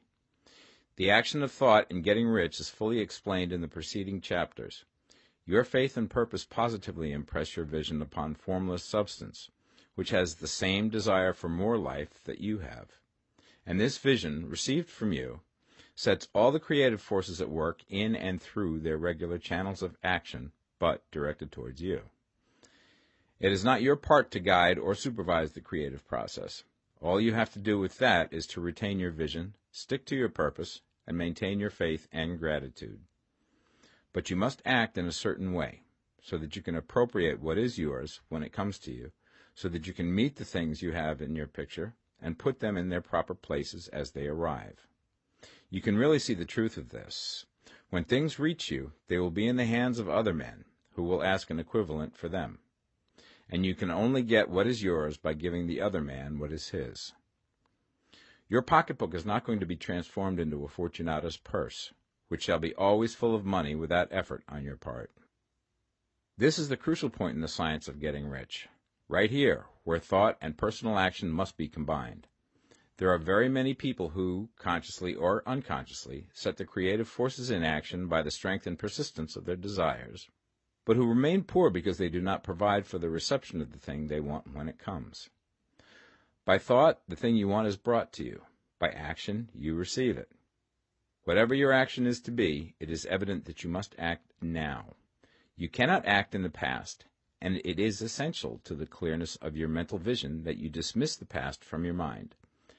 You cannot act in the future, for the future is not here yet, and you cannot tell how you will want to act in any future contingency until that contingency has arrived. Because you are not in the right business or the right environment now, do not think that you must postpone action until you get into the right business or environment. And do not spend time in the present taking thought as to the best course in possible future emergencies. Have faith in your ability to meet any emergency when it arrives. If you act in the present with your mind on the future, your present action will be with a divided mind and will not be effective. Put your whole mind into present action. Do not give your creative impulse to original substance, and then sit down and wait for results. If you do, you will never get them. Act now. There is never any time but now, and there never will be any time but now. If you are ever to begin to make ready for the reception of what you want, you must begin now. And your action, whatever it is, must most likely be in your present business or employment, and must be upon the persons and things in your present environment. You cannot act where you are not, you cannot act where you have been, and you cannot act where you are going to be. You can act only where you are. Do not bother as to whether yesterday's work was well done or ill done. Do today's work well. Do not try to do tomorrow's work now. There will be plenty of time to do that when you get to it. Do not try, by occult or mystical means, to act on people or things that are out of your reach. Do not wait for a change of environment. Before you act, get a change of environment by action. You can so act upon the environment in which you are now as to cause yourself to be transferred to a better environment. Hold with faith and purpose the vision of yourself in the better environment, but act upon your present environment with all your heart and with all your strength and with all your mind. Do not spend any time in daydreaming or castle building. Hold to the one vision of what you want and act now. Do not cast about seeking some new thing to do, or some strange, unusual, or remarkable action to perform as a first step towards getting rich. It is probable that your actions, at least for some time to come, will be those you have been performing for some time past, but you are to begin now to perform these actions in a certain way, which will surely make you rich. If you are engaged in some business and feel that it is not the right one for you, do not wait until you get into the right business before you begin to act. Do not feel discouraged or sit down and lament because you are misplaced. No man was ever so misplaced that he could not find the right place, and no man ever became so involved in the wrong business but that he could get into the right business. Hold the vision of yourself in the right business, with the purpose to get into it, and the faith that you will get into it, and are getting into it, but act in your present business. Use your present business as the means of getting a better one, and use your present environment as the means of getting into a better one. Your vision of the right business, if held with faith and purpose, will cause the Supreme to move the right business towards you, and your action, if performed in a certain way, will cause you to move towards the business. If you are an employee or wage earner and feel that you must change places in order to get what you want, do not project your thought into space and rely upon it to get you another job. It will probably fail to do so. Hold the vision of yourself in the job you want, while you act with faith and purpose on the job you have, and you will certainly get the job you want. Your vision and faith will set the creative force in motion to bring it toward you, and your action will cause the forces in your own environment to move you toward the place you want. In closing this chapter, we will add another statement to our syllabus. There is a thinking stuff from which all things are made, and which, in its original state, permeates, penetrates, and fills the interspaces of the universe. A thought in this substance produces the thing that is imaged by the thought. Man can form things in his thought, and, by impressing his thought upon formless substance, can cause the thing he thinks about to be created. In order to do this, man must pass from the competitive to the creative mind. He must form a clear mental picture of the thing he wants, and hold this picture in his thoughts with the fixed purpose to get what he wants, and the unwavering faith that he does get what he wants, closing his mind to all that may tend to shake his purpose, dim his vision, or quench his faith. That he may receive what he wants when it comes, man must act now upon the people and things in his present environment. Chapter 12. Efficient Action. You must use your thought as directed in previous chapters and begin to do what you can do where you are, and you must do all that you can do where you are. You can advance only by being larger than your present place, and no man is larger than his present place who leaves undone any of the work pertaining to that place. The world is advanced only by those who more than fill their present places. If no man quite filled his present place, you can see that there must be a going backward in everything.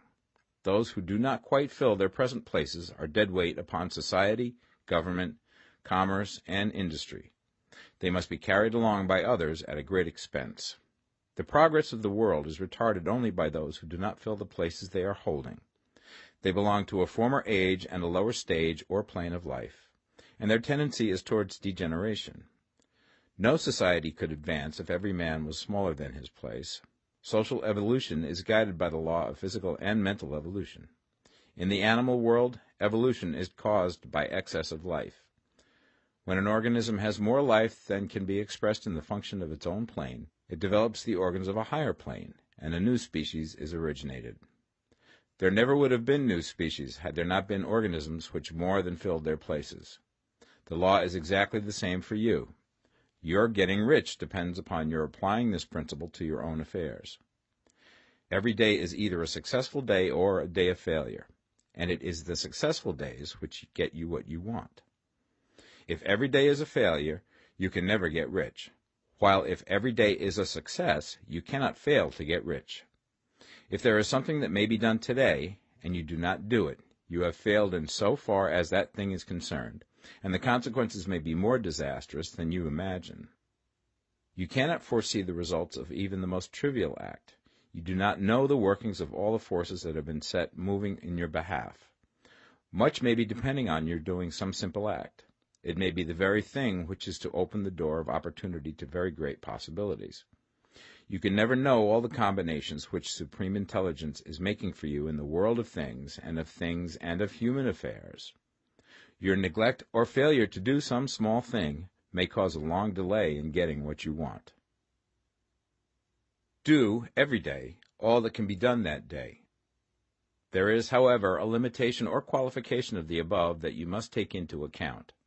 You are not to overwork, not to rush blindly into your business in the effort to do the greatest possible number of things in the shortest possible time.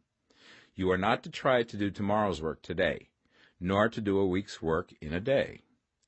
It is really not the number of things you do, but the efficiency of each separate action that counts. Every act is, in itself, either a success or a failure. Every act is, in itself, either effective or inefficient. Every inefficient act is a failure, and if you spend your life in doing inefficient acts, your whole life will be a failure. The more things you do, the worse for you if all your acts are inefficient ones. On the other hand, every efficient act is a success in itself, and if every act of your life is an efficient one, your whole life must be a success. The cause of failure is doing too many things in an inefficient manner, and not doing enough things in an efficient manner.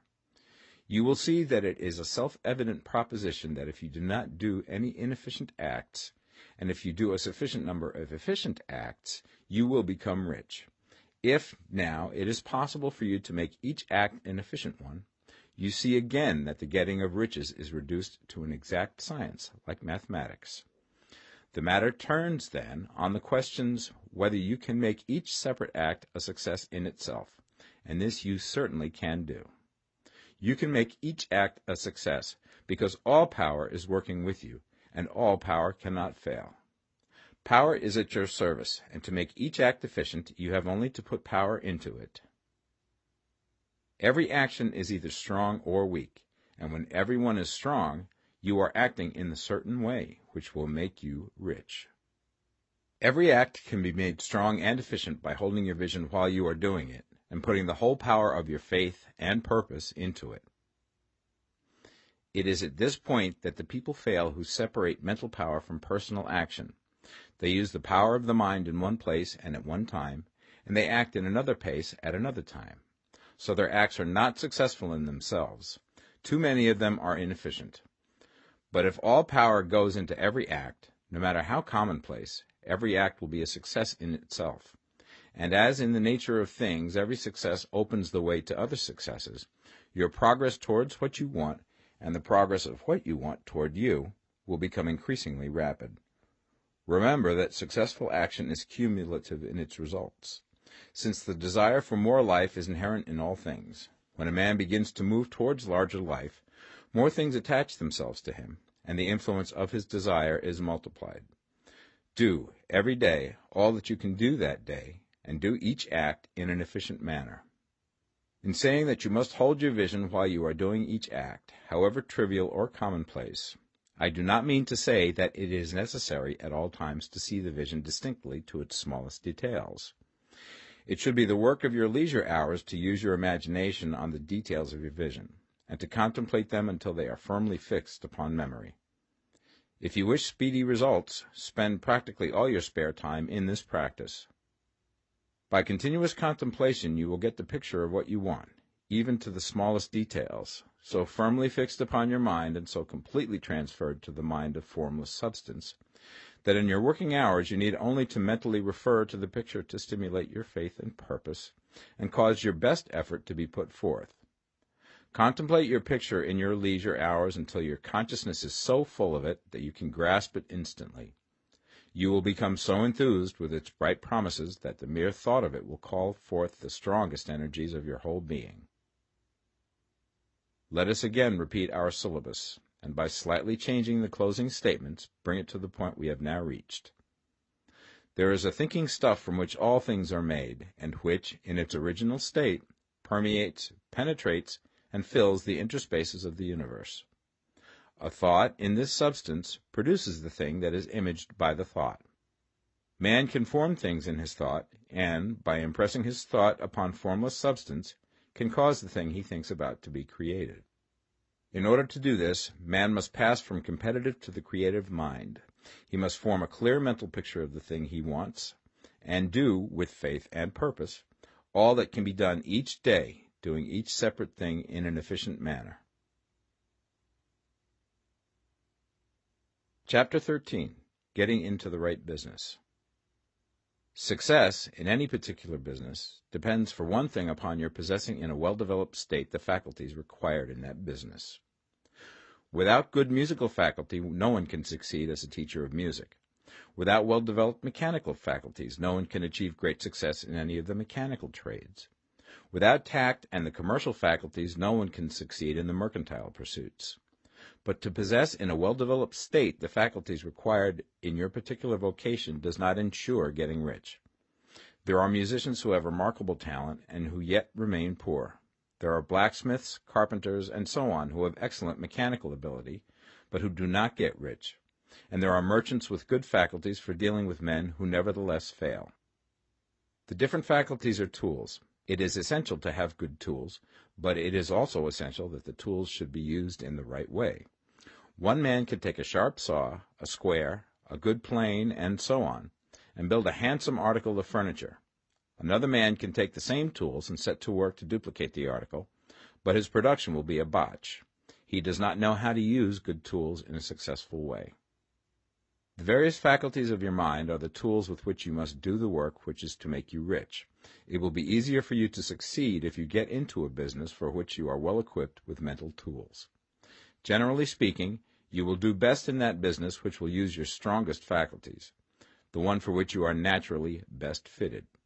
But there are limitations to this statement also.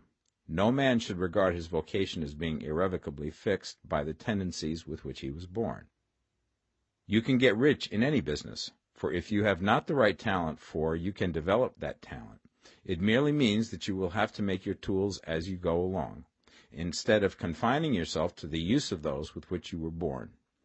It will be easier for you to succeed in a vocation for which you already have the talents in a well-developed state, but you can succeed in any vocation, for you can develop any rudimentary talent, and there is no talent of which you have not at least the rudiment. You will get rich most easily in point of effort if you do that for which you are best fitted, but you will get rich most satisfactorily if you do that which you want to do. Doing what you want to do is life, and there is no real satisfaction in living if we are compelled to be forever doing something which we do not like to do, and can never do what we want to do. And it is certain that you can do what you want to do. The desire to do it is proof that you have within you the power which can do it. Desire is a manifestation of power. The desire to play music is the power which can play music seeking expression and development. The desire to invent mechanical devices is the mechanical talent seeking expression and development. When there is no power, either developed or undeveloped, to do a thing, there is never any desire to do that thing. And where there is strong desire to do a thing, it is certain proof that the power to do it is strong, and only requires to be developed and applied in the right way. All things else being equal, it is best to select the business for which you have the best developed talent. But if you have a strong desire to engage in any particular line of work, you should select that work as the ultimate end at which you aim. You can do what you want to do, and it is your right and privilege to follow the business or avocation which will be most congenial and pleasant. You are not obliged to do what you do not like to do, and should not do it except as a means to bring you to the doing of the thing you want to do. If there are past mistakes whose consequences have placed you in an undesirable business or environment, you may be obliged for some time to do what you do not like to do. If you feel that you are not in the right vocation, do not act too hastily in trying to get into another one. The best way, generally, to change business or environment is by growth.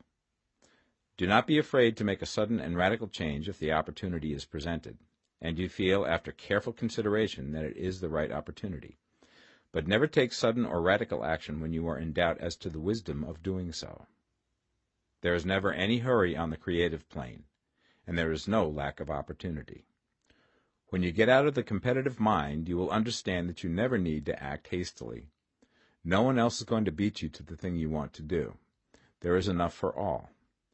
If one space is taken, another and a better one will be opened for you a little further on. There is plenty of time. When you are in doubt, wait. Fall back on the contemplation of your vision, and increase your faith and purpose. And by all means, in times of doubt and indecision, cultivate gratitude. A day or two spent in contemplating the vision of what you want, and in earnest thanksgiving that you are getting it, will bring your mind into such close relationship with the Supreme that you will make no mistake when you do act. There is a mind which knows all there is to know, and you can come into close unity with this mind by faith and the purpose to advance in life if you have deep gratitude. Mistakes come from acting hastily, or from acting in fear or doubt, or in forgetfulness of the right motive, which is more life to all and less to none. As you go on in the certain way, opportunities will come to you in increasing number, and you will need to be very steady in your faith and purpose, and to keep in close touch with the all-mind by reverent gratitude. Do all that you can do in a perfect manner every day, but do it without haste, worry, or fear. Go as fast as you can, but never hurry. Remember that in the moment you begin to hurry, you cease to be a creator and become a competitor. You drop back upon the old plane again. Whenever you find yourself hurrying, call a halt. Fix your attention on the mental image of the thing you want, and begin to give thanks that you are getting it. The exercise of gratitude will never fail to strengthen your faith and renew your purpose. Chapter 14. The Impression of Increase. Whether you change your vocation or not, your actions for the present must be those pertaining to the business in which you are now engaged. You can get into the business you want by making constructive use of the business you are already established in, by doing your daily work in a certain way. And insofar as your business consists in dealing with other men, whether personally or by letter, the key thought of all your efforts must be to convey to their minds the impression of increase. Increase is what all men and women are seeking. It is the urge of the formless intelligence within them, seeking fuller expression. The desire for increase is inherent in all nature. It is the fundamental impulse of the universe. All human activities are based on the desire for increase. People are seeking more food, more clothes, better shelter, more luxury, more beauty, more knowledge, more pleasure. Increase in something, more life. Every living thing is under this necessity for continuous advancement. Where increase of life ceases, dissolution and death set in at once. Man instinctively knows this, and hence he is forever seeking more. This law of perpetual increase is set forth by Jesus in the parable of the talents. Only those who gain more retain any. From him who hath not shall be taken away even that which he hath. The normal desire for increased wealth is not an evil or a reprehensible thing. It is simply the desire for more abundant life. It is aspiration. And because it is the deepest instinct of their natures, all men and women are attracted to him who can give them more of the means of life. In following the certain way, you are getting continuous increase for yourself, and you are giving it to all with whom you deal. You are a creative center from which increase is given off to all. Be sure of this, and convey assurance of the fact to every man, woman, and child with whom you come in contact. No matter how small the transaction, even if it be only the selling of a stick of candy to a little child, put into it the thought of increase, and make sure that the customer is impressed with the thought. Convey the impression of advancement with everything you do, so that all people shall receive the impression that you are an advancing man, and that you advance all who deal with you. Even to the people whom you meet in a social way, without any thought of business, and to whom you do not try to sell anything, give the thought of increase. You can convey this impression by holding the unshakable faith that you, yourself, are in the way of increase, and by letting this faith inspire, fill, and permeate every action. Do everything that you do in the firm conviction that you are an advancing personality, and that you are giving advancement to everybody. Feel that you are getting rich, and that in doing so you are making others rich, and conferring benefits to all. Do not boast or brag of your success, or talk about it unnecessarily. True faith is never boastful.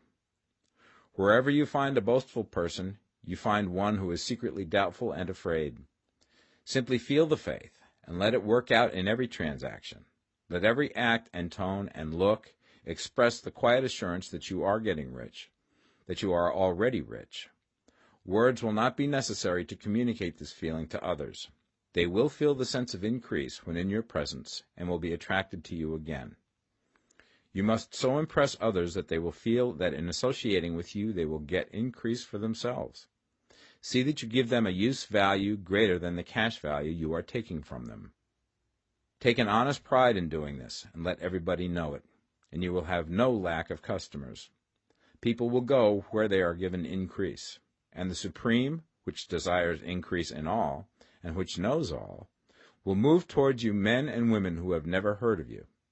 Your business will increase rapidly, and you will be surprised at the unexpected benefits which will come to you. You will be able from day to day to make larger combinations, secure greater advantages, and to go on into a more congenial vocation if you desire to do so. You must never lose sight of your vision of what you want, or your faith and purpose to get what you want. Let me here give you another word of caution in regards to motives. Beware of the insidious temptation to seek for power over other men. Nothing is so pleasant to the unformed or partially developed mind as the exercise of power or dominion over others. The desire to rule for selfish gratification has been the curse of the world. For countless ages, kings and lords have drenched the earth with blood in their battles to extend their dominions. This not to seek more life for all, but to get more power for themselves. Today, the main motive in the business and industrial world is the same. Men marshal their armies of dollars and lay waste the lives and hearts of millions in the same mad scramble for power over others. Commercial kings, like political kings, are inspired by the lust for power. Jesus saw in this desire for mastery the moving impulse of that evil world he sought to overthrow. Read the 23rd chapter of Matthew and see how he pictures the lust of the Pharisees to be called master, to sit in the high places, to domineer over others, and to lay burdens on the backs of the less fortunate. And note how he compares this lust for dominion with the brotherly seeking for the common good to which he calls his disciples. Look out for the temptation to seek for authority, to become a master, to be considered as one who is above the common herd, to impress others by lavish display, and so on. The mind that seeks for mastery over others is the competitive mind, and the competitive mind is not the creative one. In order to master your environment and your destiny, it is not at all necessary that you should rule over your fellow men, and indeed, when you fall into the world's struggle for the high places, you begin to be conquered by fate and environment, and your getting rich becomes a matter of chance and speculation. Beware the competitive mind. No better statement of the principle of creative action can be formulated than the favorite declaration of the late Golden Rule Jones of Toledo. What I want for myself, I want for everybody. Chapter 15. The Advancing Man. What I have said in the last chapter applies as well to the professional man and the wage earner as to the man who is engaged in mercantile business. No matter whether you are a physician, a teacher, or a clergyman, if you can give increase of life to others and make them sensible of the fact, they will be attracted to you and you will get rich. The physician who holds the vision of himself as a great and successful healer, and who works towards the complete realization of that vision with faith and purpose, as described in former chapters, will come into such close touch with the source of life that he will be phenomenally successful.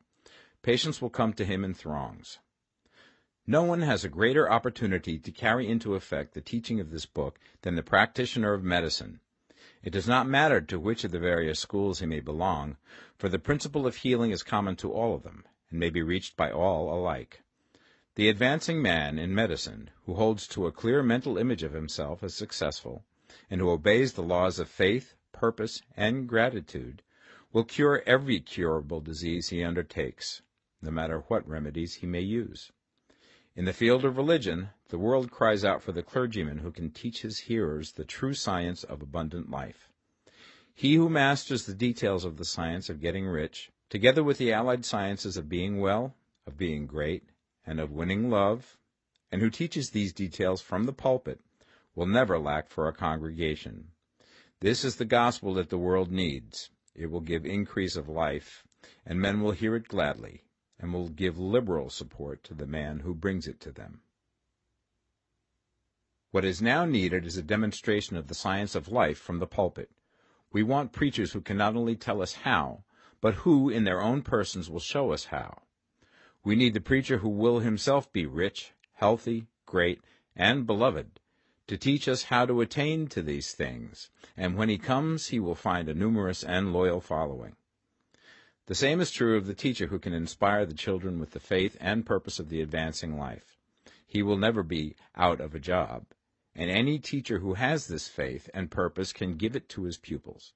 He cannot help giving it to them if it is part of his own life and practice. What is true of the teacher, preacher, and physician is true of the lawyer, dentist, real estate man, insurance agent, of everybody. The combined mental and personal action I have described is infallible. It cannot fail. Every man and woman who follows these instructions steadily, perseveringly, and to the letter will get rich. The law of the increase of life is as mathematically certain in its operation as the law of gravitation. Getting rich is an exact science. The wage earner will find this as true of his case as of any others mentioned. Do not feel that you have no chance to get rich because you are working where there is no visible opportunity for advancement, where wages are small and the cost of living high. Form your clear mental vision of what you want and begin to act with faith and purpose. Do the work that you can do every day, and do each piece of work in a perfectly successful manner. Put the power of success and the purpose to get rich into everything that you do. But do not do this merely with the idea of currying favor with your employer in the hopes that he or those above you will see your good work and advance you. It is not likely that they will do so. The man who is merely a good workman, filling his place to the very best of his ability, and satisfied with that, is valuable to his employer, and it is not to the employer's interest to promote him. He is worth more where he is. To secure advancement, something more is necessary than to be too large for your place. The man who is certain to advance is the one who is too big for his place, and who has a clear concept of what he wants to be, who knows that he can become what he wants to be, and who is determined to be what he wants to be. Do not try to more than fill your present place with a view to pleasing your employer. Do it with the idea of advancing yourself. Hold the faith and purpose of increase during work hours, after work hours, and before work hours.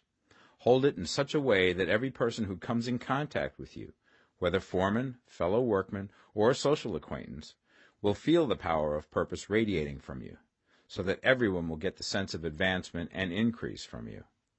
Men will be attracted to you, and if there is no possibility for advancement in your present job, you will very soon see an opportunity to take another job. There is a power which never fails to present opportunity to the advancing man who is moving in obedience to law. God cannot help helping you if you act in a certain way. He must do so in order to help himself. There is nothing in your circumstances or in the industrial situation that can keep you down. If you cannot get rich working for the Steel Trust, you can get rich on a 10-acre farm. And if you begin to move in the certain way, you will certainly escape from the clutches of the Steel Trust and get on to the farm or wherever else you wish to be. If a few thousands of its employees would enter upon the certain way, the Steel Trust would soon be in a bad plight. It would have to give its working men more opportunity or go out of business. Nobody has to work for a trust. The trusts can keep men in so-called hopeless conditions only so long as there are men who are too ignorant to know of the science of getting rich, or too intellectually slothful to practice it. Begin this way of thinking and acting, and your faith and purpose will make you quick to see any opportunity to better your condition. Such opportunities will speedily come, for the Supreme, working in all and working for you, will bring them before you. Do not wait for an opportunity to be all that you want to be. When an opportunity to be more than you are now is presented, and you feel impelled toward it, take it. It will be the first step towards a greater opportunity. There is no such thing possible in this universe as a lack of opportunities for the man who is living the advancing life. It is inherent in the constitution of the cosmos that all things shall be for him and work together for his good, and he must certainly get rich if he acts and thinks in the certain way. So let wage-earning men and women study this book with great care, and enter with confidence upon the course of action it prescribes. It will not fail. Chapter 16. Some Cautions and Concluding Observations. Many people will scoff at the idea that there is an exact science of getting rich. Holding the impression that the supply of wealth is limited, they will insist that social and governmental institutions must be changed before even any considerable number of people can acquire a competence. But this is not true. It is true that existing governments keep the masses in poverty, but this is because the masses do not think and act in the certain way. If the masses begin to move forward as suggested in this book, neither governments nor industrial systems can check them. All systems must be modified to accommodate the forward movement. If the people have the advancing mind, have the faith that they can become rich, and move forward with the fixed purpose to become rich, nothing can possibly keep them in poverty. Individuals may enter upon the certain way at any time and under any government, and may make themselves rich. And when any considerable number of individuals do so under any government, they will cause the system to be so modified as to open the way for others. The more men who get rich on the competitive plane, the worse for others. The more who get rich on the creative plane, the better for others. The economic salvation of the masses can only be accomplished by getting a large number of people to practice the scientific method set down in this book and become rich. These will show others the way and inspire them with a desire for real life, with the faith it can be attained, and with the purpose to attain it. For the present, however, it is enough to know that neither the government under which you live nor the capitalistic or competitive system of industry can keep you from getting rich. When you enter upon the creative plane of thought, you will rise above all these things and become a citizen of another kingdom. But remember that your thought must be held upon the creative plane. You are never for an instant to be betrayed into regarding the supply as limited, or into acting on the moral level of competition. Whenever you do fall into old ways of thought, correct yourself instantly, for when you are in the competitive mind, you have lost the cooperation of the mind of the whole. Do not spend any time in planning as to how you will meet possible emergencies in the future, except as the necessary policies may affect your actions today. You are concerned with doing today's work in a perfectly successful manner, and not with emergencies which may arise tomorrow. You can attend to them as they come. Do not concern yourself with questions as to how you shall surmount obstacles which may loom upon your business horizon, unless you can see plainly that your course must be altered today in order to avoid them. No matter how tremendous an obstruction may appear at a distance, you will find that if you go on in the certain way, it will disappear as you approach it, or that a way over, through, or around it will appear. No possible combination of circumstances can defeat a man or woman who is proceeding to get rich along strictly scientific lines. No man or woman who obeys the law can fail to get rich, any more than one can multiply 2 by 2 and fail to get 4. Give no anxious thought to possible disasters, obstacles, panics, or unfavorable combinations of circumstances. It is time enough to meet such things when they present themselves before you in the immediate present, and you will find that every difficulty carries with it the wherewithal for its overcoming. Guard your speech. Never speak of yourself, your affairs, or of anything else in a discouraged or discouraging way. Never admit the possibility of failure, or speak in a way that infers failure as a possibility. Never speak of times as being hard, or of business conditions as being doubtful. Times may be hard and business doubtful for those who are on the competitive plane, but they can never be so for you. You can create what you want, and you are above fear. When others are having hard times and poor business, you will find your greatest opportunities. Train yourself to think of and to look upon the world as a something which is becoming, which is growing, and to regard seeming evil as being only that which is undeveloped. Always speak in terms of advancement. To do otherwise is to deny your faith, and to deny your faith is to lose it. Never allow yourself to feel disappointed. You may expect to have a certain thing at a certain time, and not get it at that time, and this will appear to you like failure. But if you hold to your faith, you will find that the failure is only apparent. Go on in the certain way, and if you do not receive that thing, you will receive something so much better that you will see that the seeming failure was really a great success. A student of this science had set his mind on making a certain business combination which seemed to him at the time to be very desirable, and he worked for some weeks to bring it about. When the crucial time came, the thing failed in a perfectly inexplicable way. It was as if some unseen influence had been working secretly against him. He was not disappointed. On the contrary, he thanked God that his desire had been overruled, and went steadily on with a grateful mind. In a few weeks, an opportunity so much better came his way that he would not have made the first deal on any account, and he saw that a mind which knew more than he knew had prevented him from losing the greater good by entangling himself with the lesser. That is the way every seeming failure will work out for you, if you keep your faith, hold to your purpose, have gratitude, and do, every day, all that can be done that day, doing each separate act in a successful manner. When you make a failure, it is because you have not asked for enough. Keep on, and a larger thing than you were seeking will certainly come to you. Remember this. You will not fail because you lack the necessary talent to do what you wish to do. If you go on as I have directed, you will develop all the talent that is necessary to the doing of your work. It is not within the scope of this book to deal with the science of cultivating talent, but it is as certain and simple as the process of getting rich. However, do not hesitate or waver for fear that when you come to any certain place you will fail for lack of ability. Keep right on, and when you come to that place, the ability will be furnished to you. The same source of ability which enabled the untaught Lincoln to do the greatest work in government ever accomplished by a single man is open to you. You may draw upon all the mind there is for wisdom to use in meeting the responsibilities which are laid upon you. Go on in full faith. Study this book. Make it your constant companion until you have mastered all the ideas contained in it. While you are getting firmly established in this faith, you will do well to give up most recreations and pleasure, and to stay away from places where ideas conflicting with these are advanced in lectures or sermons. Do not read pessimistic or conflicting literature, or get into arguments upon the matter. Do very little reading, outside of the writers mentioned in the preface. Spend most of your leisure time in contemplating your vision, and in cultivating gratitude, and in reading this book. It contains all you need to know of the science of getting rich, and you will find all the essentials summed up in the following chapter.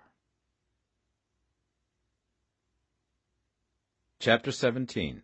Summary of the Science of Getting Rich. There is a thinking stuff from which all things are made, and which, in its original state, permeates, penetrates, and fills the interspaces of the universe.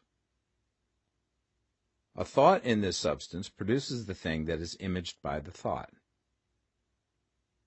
Man can form things in his thought, and by impressing his thought upon formless substance can cause the thing he thinks about to be created. In order to do this, man must pass from the competitive to the creative mind, otherwise he cannot be in harmony with the formless intelligence, which is always creative and never competitive in spirit.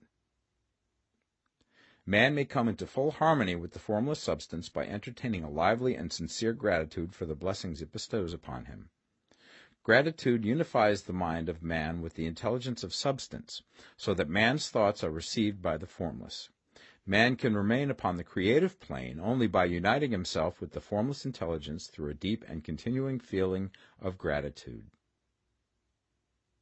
Man must form a clear and definite mental image of the things he wishes to have, to do, or to become, and he must hold this mental image in his thoughts, while being deeply grateful to the Supreme that all his desires are granted to him. The man who wishes to get rich must spend his leisure hours in contemplating his vision, and in earnest thanksgiving that the reality is being given to him. Too much stress cannot be laid on the importance of frequent contemplation of the mental image, coupled with unwavering faith and devout gratitude. This is the process by which the impression is given to the formless, and the creative forces set in motion. The creative energy works through the established channels of natural growth, and of the industry and social order. All that is included in his mental image will surely be brought to the man who follows the instructions given above, and whose faith does not waver. What he wants will come to him through the ways of established trade and commerce. In order to receive his own when it shall come to him, man must be active, and this activity can only consist in more than filling his present place. He must keep in mind the purpose to get rich through the realization of his mental image. And he must do, every day, all that can be done that day, taking care to do each act in a successful manner. He must give to every man a use value in excess of the cash value he receives, so that each transaction makes for more life, and he must so hold the advancing thought that the impression of increase will be communicated to all with whom he comes in contact. The men and women who practice the foregoing instructions will certainly get rich, and the riches they receive will be in exact proportion to the definiteness of their vision, the fixity of their purpose, the steadiness of their faith, and the depth of their gratitude.